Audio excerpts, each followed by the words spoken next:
আসসালামু আলাইকুম সুপ্রিয় দর্শক, কেমন আছেন আপনারা সবাই? আশা করি আল্লাহর রহমতে সবাই ভালোই আছেন। আজ আমি আপনাদের সাথে শেয়ার করব কুরআন থেকে বাছাইকৃত মেয়ে বাচ্চাদের নাম এবং অর্থ। তাহলে চলুন নামগুলো দেখে নেওয়া যাক। নাম মারিয়াম, অর্থ পবিত্র নারী। নাম আয়াত, অর্থ নিদর্শন বা আল্লাহর চিহ্ন। নাম জান্নাত, অর্থ বেহেশত বা উদ্যান। নাম তাসনিম, অর্থ জান্নাতের একটি ঝর্ণা। নাম সিদরা, অর্থ লোটো গাছ বা সিদরাতুল মুনতাহা। নাম কাউসার, অর্থ প্রাচুর্য বা জান্নাতের নদী।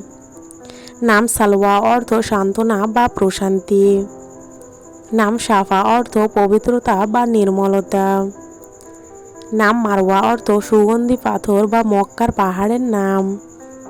নাম রাহমা, অর্থ দয়া বা করুণা। নাম নূর, অর্থ আলো। নাম বুশরা, অর্থ সুসংবাদ। নাম আমানা, অর্থ বিশ্বস্ততা বা আমানত। নাম সাবা, অর্থ প্রাচীন এক জাতি বা রাজ্য। নাম জান্নাহ, অর্থ উদ্যান বা জান্নাত। নাম রাউদা, অর্থ বাগান বা সবুজ প্রান্তর। নাম ইসরা, অর্থ রাত্রিকালীন বা ভ্রমণ। নাম দুহা, অর্থ পূর্বাঞ্চল উজ্জ্বল সময়। নাম জুহা, অর্থ সকালবেলার আলো। নাম তুবা, অর্থ সুখ, কল্যাণ বা জান্নাতের বৃক্ষ। নাম সাকিনা, অর্থ প্রশান্তি বা শান্তি। নাম আবরার, অর্থ সৎকর্মশীল মানুষ।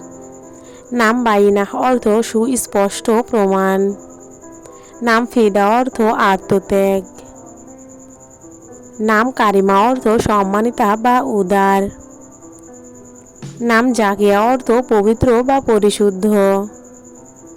নাম তাহিরা, অর্থ বিশুদ্ধ বা পবিত্র। নাম বাসিরা, অর্থ অন্তর্দৃষ্টি। নাম নাইমা, অর্থ সুখী বা শান্তিপূর্ণ জীবনযাপনকারী। নাম হৃদা, অর্থ সন্তুষ্টি। নাম মাহজাবিন, অর্থ চাঁদের মতো সুন্দর বা ইসলামী সংস্কৃতিতে জনপ্রিয় নাম। আজকের মতো এ পর্যন্তই। সবাই ভালো থাকবেন, সুস্থ থাকবেন। আল্লাহ হাফেজ সবাইকে।